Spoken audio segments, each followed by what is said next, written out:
Friends, स्वागत है आपका। मैं हरितिमा आज आपके लिए लेके आई हूँ कि जीवन में सबसे जो बड़ी दौलत होती है ना, वो होती है ब्लेसिंग्स की, दुआओं की।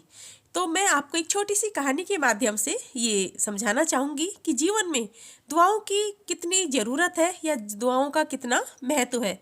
आई होप ये स्टोरी आपको पसंद आएगी। तो चलिए स्टार्ट करते हैं। देखिए, लोग जिंदगी भर दौलत कमाने के पीछे भागते रहते हैं, पर एक दौलत ऐसी है जो सबसे अनमोल होती है और वो होती है दुआओं की कमाई।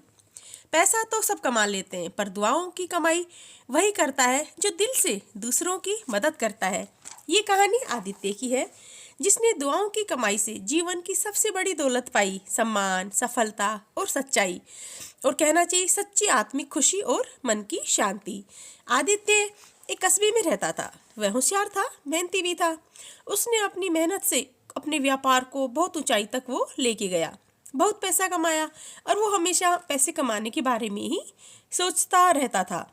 जिंदगी में सिर्फ पैसे ही उसके लिए सुख देने वाली चीज थी।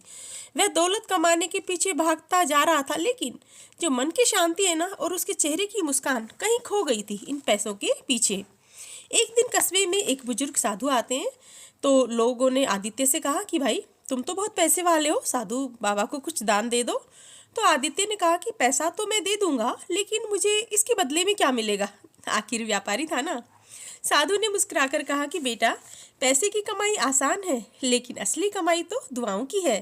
तुम्हें बदले में दुआएं मिलेंगी, और दुआएं जो होती है ना, वो दौलत से भी कहना चाहिए ऊपर होती हैं। बेटा, ये तुम्हें वहाँ सहारा देंगी जहाँ पैसा भी साथ नहीं देगा। आदित्य को बात कुछ समझ में नहीं आई, लेकिन कुछ दिन बाद क्या होता है कि गांव में बाढ़ आ जाती है। लोग परेशान हो गए, कई घर तबाह हो गए बाढ़ में। आदित्य ने अपने धन से भोजन और कपड़े बांटे, लोगों को अपने मकान में जगह दी।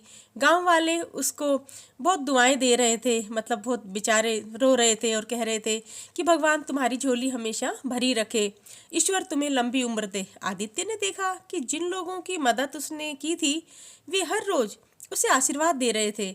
उसके मन को बहुत शांति मिल रही थी। वह समझ गया कि साधु जी सही कह रहे थे।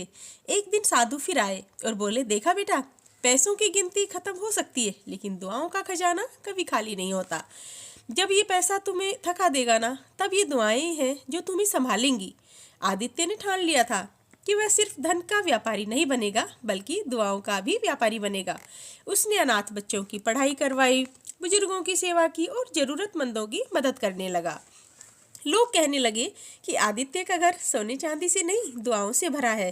धीरे धीरे उसने अपनी जिंदगी बदल ली। उसके चेहरे पर एक संतोष और कहना चाहिए जो आत्मसकून आ गया था। मोरल ऑफ द स्टोरी यही है कि धन से हम सुख सुविधाएं देखो खरीद सकते हैं, लेकिन दुआओं से हमें असली जो सुख होता है ना, जो मानसिक शांति होती है, वो मिलती है। दुआओं की कमाई जो होती है वो अमर होती है। यह नए समय के साथ घटती है, नए परिस्थितियों से मिटती है। तो दोस्तों, कोशिश कीजिए कि अपनी जिंदगी की दौलत में पैसों के साथ साथ दुआएं और आशीर्वाद को भी शामिल कीजिए, क्योंकि ये कभी खत्म नहीं होंगी और वहाँ साथ देंगी जहाँ सब साथ छूट जाएगा। आई होप कि ये छोटी सी स्टोरी आपको पसंद आई होगी।